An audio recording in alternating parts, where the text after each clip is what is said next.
All right, Stephen Butler here with another video for you. This time I wanted to do something that I haven't done in quite a while, and that's do a drawing video for you.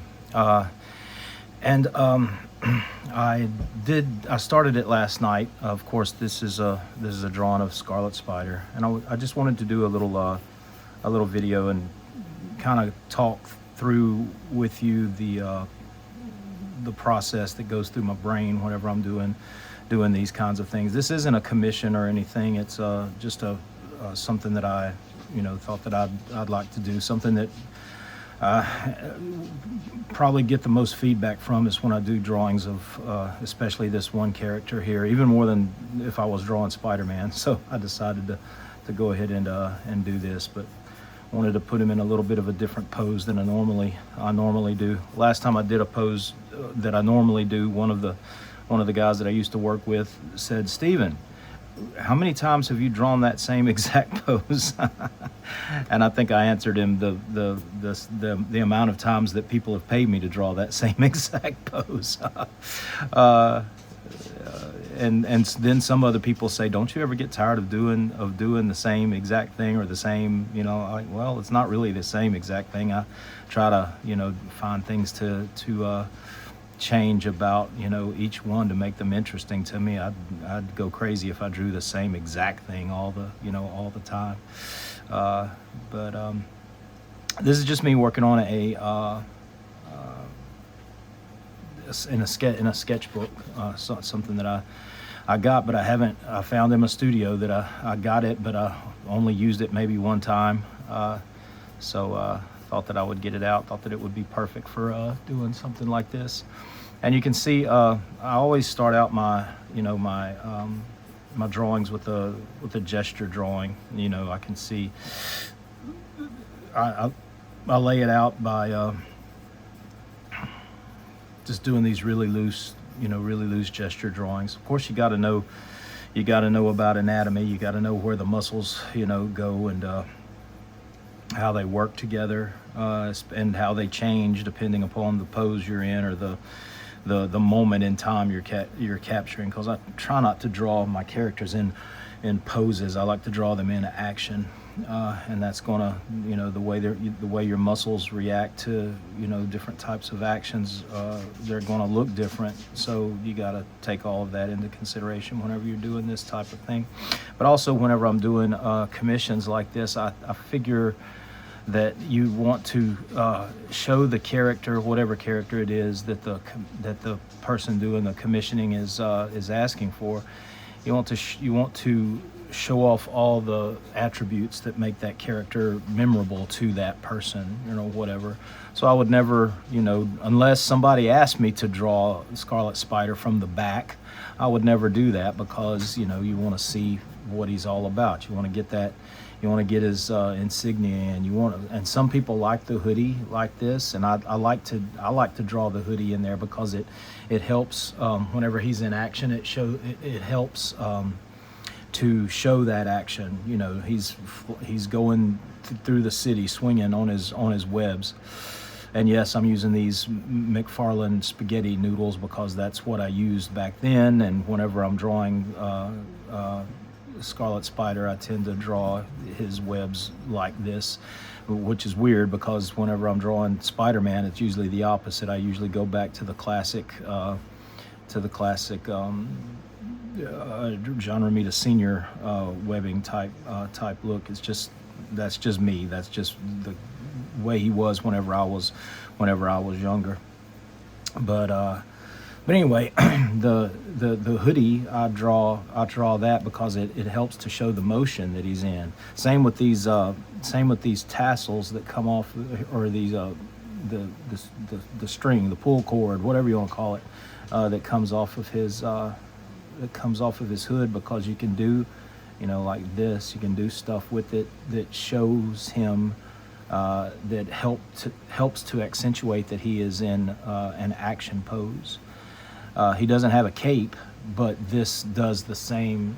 To me, the capes, like on characters like Thor or Superman or Doctor Strange or some of those guys, those are used to help give dynamics to the to the character, especially if when they're in motion, like when Superman's in flight, or um, the wind is buffeting them or whatever. You can do all kind of stuff with capes and their folds and stuff. Well, Spider-Man doesn't have that, so you got to get him in some wonky positions to make it look interesting. Scarlet Spider has the added bonus of having this hoodie on that you can do things with. That like here, the wind is catching underneath this underneath his sleeve, or the top where his sleeve would start, and you can raise it up, and there's different types of things that you can do, all showing that the character is in motion and not at rest, which adds to the excitement of the storyline, or in this case, just the sketch itself. So anyway, I am using just an old Ticonderoga HB2 soft-leaded pencil that I got at the dollar store just down the road. For the longest time, I also have technical pens. It's a Pentel 0.5 technical pen, and I usually do that if I'm doing like smaller details and things like that. Also use these. I get these at the dollar store as well. They're just I forget who makes them, Bic maybe, I don't know, but they usually come 5, 6 in a pack for next to nothing. But I like the lead in them, and I like a softer lead because of where I live. It's so humid here in the southeast that I can't use the closest I can get is an HB. I couldn't use an H or anything like that because that's just too hard of a lead. You can't see it. It feels like I'm fighting. I'm fighting my own lead, and I don't need to be fighting my own material whenever I'm working. So I tend to use B's or 2B's sometimes if it's really bad. What I'm doing now is I'm picking out my musculature, and I'm blocking in the blacks or the shadows, or however you want to call it. Because he always swinging in the city, I always try to leave what we call a rim lighting. In other words, I leave like an area, like a line, or not. It's more than a line. It's like a shape that basically traces the contour of his legs or arms or whatever. See, I do it here as well. But I always got to use that light source. You got lights coming from under the city, but you also got the moonlight or whatever, if it's dark, or the sun, and you just got to follow those rules. If the light's coming straight down, then the black area is going to be on the underneath. But if you got light coming from under here as well, then you've got that rim lighting. And it just, in comic book art, it just makes it more dynamic. And so that's my thought processes on that whenever I do, and a lot of it is just intuitive, and also from doing it for so many years, and that's what makes it intuitive. I try to do different things with the poses and different ways of showing the character, but that's in the initial thought stage of drawing the character. It's not so much in the execution. Once that's just style, that's your own style that you develop over years of practice. Can anybody do this? I don't know.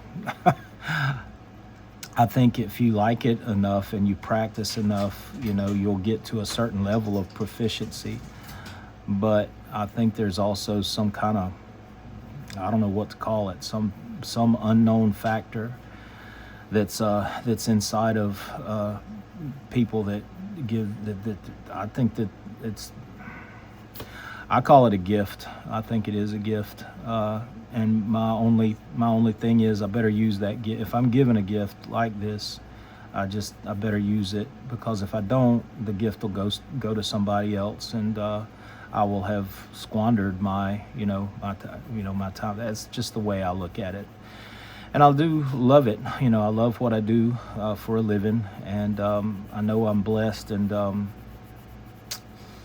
uh, lucky. I don't know. I don't really believe in luck, but to be able to do this for a living. I know that there's a lot of guys out there who still do, and my hat's off to them, who draw comics in their spare time because they're working a 9-to-5 job, because they're having to put food on the table for their families or for themselves.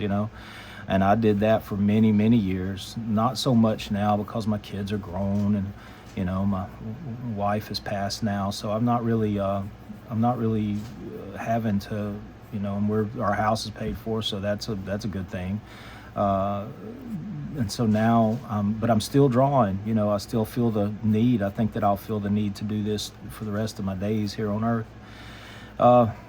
And that in itself is a blessing, to find that thing that you love to do so much, married with an ability to do that very thing for a living, and pay your bills with it, and take care of your family, do all of the stuff that you're supposed to do, but still enjoy doing. I think that's a pretty rare thing, and I don't take it for granted.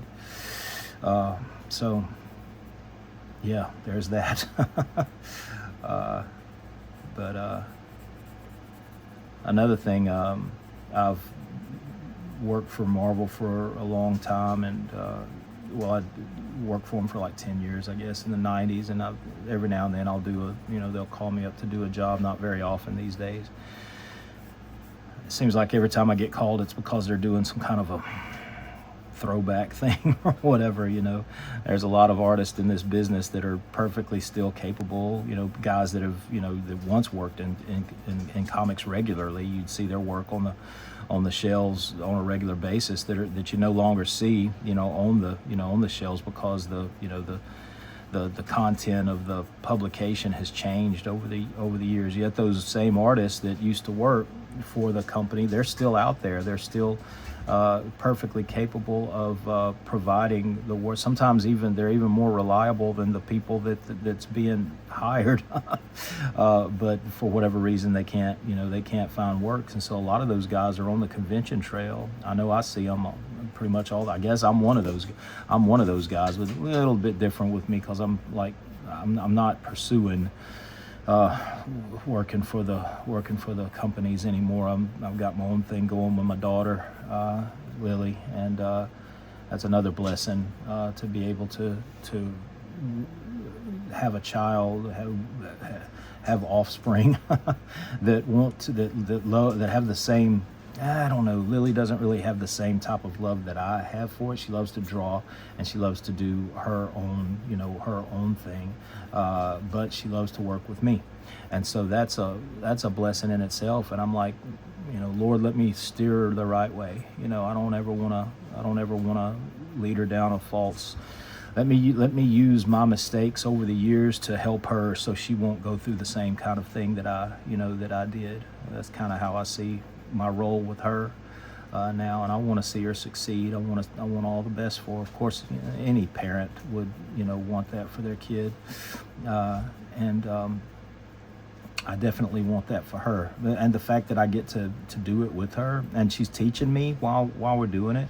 I'm teaching her about storytelling, and about just dealing with people, and how to work on a deadline and all of that, and put your best effort in everything that you do.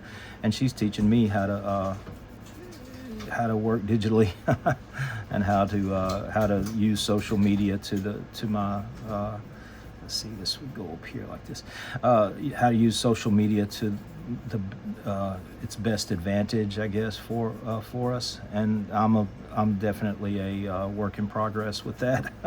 But I'm enjoying it, because I like to do new and different things, even though she had to drag me kicking and screaming onto it. But once I'm on there, I'm okay. This is good for me. I actually like this whole interaction with the fans, one-on-one type of interaction, and just being able to sometimes even strike up friendships with. There's several people that I'm really good friends with that I talk to. When I say talk, I mean I text every day, or I message, talk to them on Facebook Messenger, that I've never even met, before in life. Sometimes I'll meet them at a convention, and sometimes I never meet them, but I know them, because I literally talk to them every day, because they're in the same frame of mind that I am. They like the same kind of stuff, or very similar, to me. And so I got a lot of friends that are like that, and I appreciate every one of them, because they're all, supporters, of mine. And when I say supporters, I'm not talking about just money. I'm just talking about they're supporters in a lot of ways. They some of them offer advice. Some of them listen to me whenever I'm offering, them advice, and it's a kind of a two-way street kind of a thing.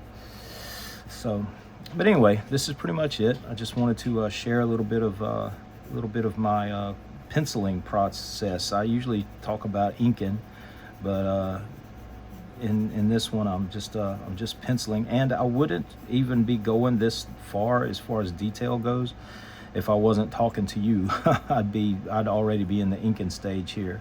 But I wanted to show you something that if I sent this to somebody else to ink, that they could do it. I might have to tighten it up just a little bit more, but it's different because I know where I know where things are going to go, because this came out of my head, kind of a thing.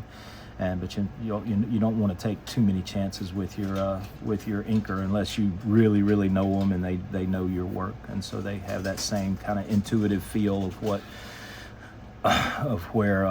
to do, with the line. So they won't be calling you up and saying, "Hey, this line on his forearm, how's that working? How does that go? Should I stop the line right before his web shooter things, or what?" You don't have to worry about that. I used to have some people that would do that were very meticulous about that, and I'm like, I don't know, I forget. I don't even know what you're talking about, because once I do it, I forget about it. And so I say, just do what you feel. You got hired as the artist. Just use your own judgment on that. And so they do, and most of the time I'm happy with it. A couple of times I'm like, ooh, maybe they weren't they're a good artist, but maybe they weren't the right fit for me, kind of a thing. I'm sure there's plenty of other artists that have had that type of interaction with their work. Let's see, I wanna take this over here like this, and then wrap it around itself, something like that. Because you always want to. That's another thing with this webbing. You can use the motion of where he's going, and use the webbing that he's holding on to do some interesting things with. And here's another thing. This is just for show, because it looks cool, I guess. But in reality, if he would be actually swinging, if he could swing from from one web to another like Spider-Man or Scarlet Spider does, then he wouldn't have all this slack, in his webbing. If he shoots the webbing, he's going to grab it pretty much toward the end, because he's doing it in midair, and you got to think about physics a little bit, but you can fudge it because it looks cool. That's the only thing the only way I can explain it. Sometimes some people have like he's got a lasso that's roped around his hand. I've drawn it that way before too, but that totally makes no sense. That means he would have had to have climbed up the rope to have all of that extra webbing. I don't know. I think about these things while I'm drawing, and I'm like, why do I think about these things? It makes no sense. Just make it look cool, Steve. All right, that's my Scarlet Spider, and I've got it. The background, I've got it looking something like this, where it's since he's on a diagonal going this way, I wanted the background to kind of go on a diagonal the other way, and to also follow the line of where his webbing is going. And so anytime you put something on a diagonal, it denotes it's got power in it, and it denotes movement. And then back here, I'd have the buildings going up, like you're below him looking up, and I'm not really using perspective. I'd kind of eyeball it. I've done it enough to where I can kind of get it close enough to where it fools the eye. At least I think I can. And then you add your extra little pipes and antennas and whatever else that's on top of buildings. A little extra, access to the roof type thing here. But anyway, that's kind of, so you got these lines going this way, lines going this way, they're going all over the place, but you don't want this background to take to take away from the main figure.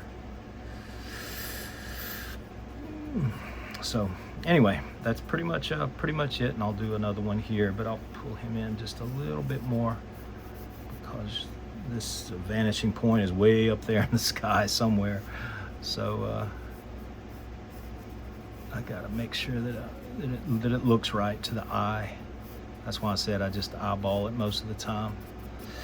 All right, that's pretty much it. That's my Spider-Man drawing that I thought that I would share doing with you. So thank you so much for watching, and I might post another video of me inking this, or I might just ink it and put it out like that. So anyway, thank you for watching, and I'll talk to you later. Take care. Bye.